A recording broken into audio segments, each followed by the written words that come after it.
শরতের আকাশ যেন আমার হাতের মুঠোয়। আসসালামু আলাইকুম।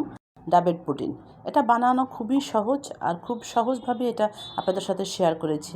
দেখে কিন্তু মনে হচ্ছে শরতের আকাশটা সত্যি আমার ঘরে চলে এসেছে। আর ডাবের পুডিংটা দেখতে যেহেতু শরতের আকাশের মতো, তাই আমি এটাকে বললাম শরতের আকাশ। যাই হোক, এখানে একটা ডাব নিয়েছি, ডাবটাকে আমি কেটে এর পানিটা বের করে নিয়েছি। এখানে প্রায় 1.5 কাপের একটু বেশি পানি হয়েছে। আর তারপরে ভিতরের যে শাঁস আছে সেই শাঁসটাও কিন্তু আমি এখানে তুলে নেব। শাঁসটা খুব অল্পই আছে, আর এরকম একটা পাতলা শাঁসই কিন্তু বেশি ভালো লাগে। মোটা শাঁস কিন্তু পরবর্তীতে সেট করতে একটু সমস্যা হয়। এখন আমি চামচ দিয়ে শাঁসটা তুলে নিয়ে একটা ছাঁকনির ভিতরে রেখে দিব, যাতে এর গায়ে পানিটা এক্সট্রাভাবে না লেগে থাকে আর পানিটা যেন ঝরে যায়। আমি সবগুলো একটু লম্বা করে, কোনোটা একটু শর্ট করে এইভাবে চামচ দিয়ে এটা তুলে নিয়েছি। এখন একটা প্যান নিয়েছি, সেখানে ডাবের পানিটা আমি 1 কাপের মতো দিয়েছি, হাফ কাপ, আর 1.5 কাপ পুরোটা দিইনি।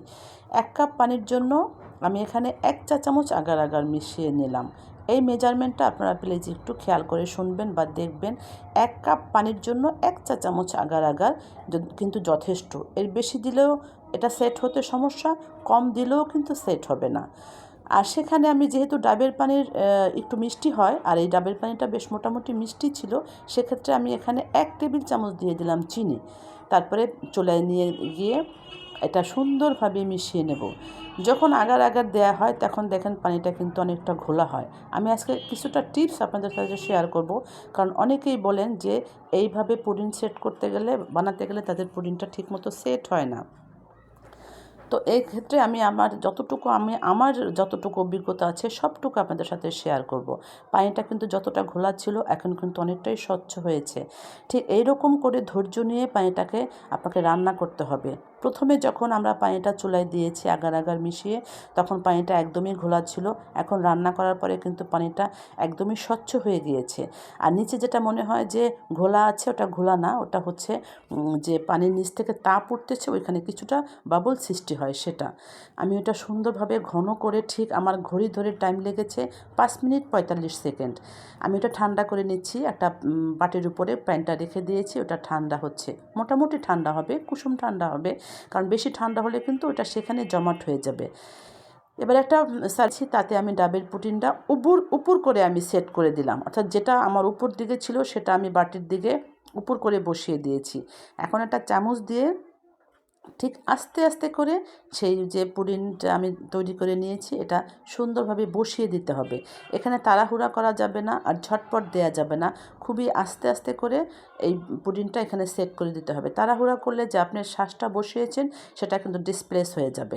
তাই এটা এরকম করে দিয়ে আমি ফ্যানের নিচে রেখেছিলাম 8-10 মিনিটের জন্য। তারপরে আমি এটা আধা ঘন্টার জন্য ফ্রিজে রেখে দিয়ে আমি এখানে নিয়েছি আবার 1.5 কাপ পানি, তাতে দিয়ে দিলাম 1.5 চা চামচ আগার আগার, আর হাফ কাপের একটু বেশি চিনি।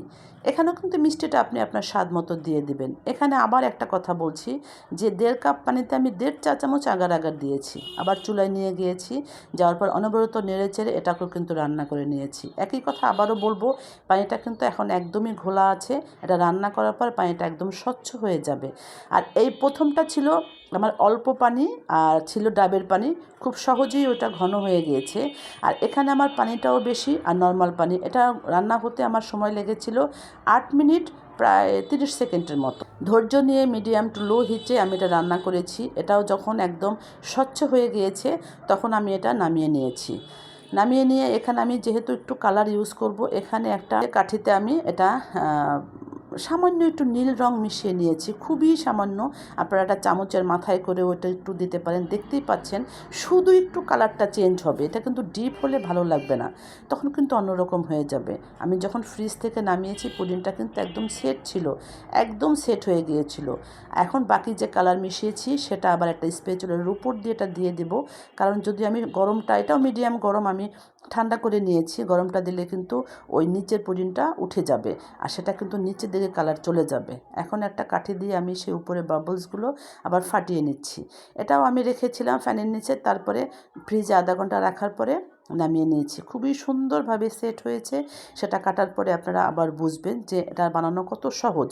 একটু সময় আর ধৈর্য আর মেজারমেন্টটা যদি আপনারা ঠিকমতো খেয়াল করেন তাহলে কিন্তু এটা সবাই বানিয়ে নিতে পারবেন। আশা করছি আজকের পুডিংটাও আপনাদের কাছে ভালো লেগেছে। আর ভালো লাগলে আমার চ্যানেলটি সাবস্ক্রাইব করে দিবেন আর পাশে থাকা বেল বাটনটিও প্রেস করে রাখবেন। আর যদি পেজ থেকে দেখে থাকেন পেজটিও লাইক, কমেন্ট আর শেয়ার দিবেন প্লিজ। দেখতে যতটা সুন্দর হয়েছে কেটে দিচ্ছি, দেখেন কতটা সুন্দর হয়েছে আর কতটা সেট হয়েছে।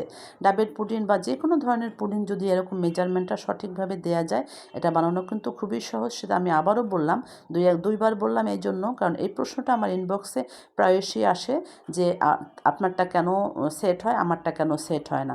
এখানে আগার আগার পাউডারটাও একটু জরুরি, এটাও একটু বুঝে শুনে দেখে নিতে হবে।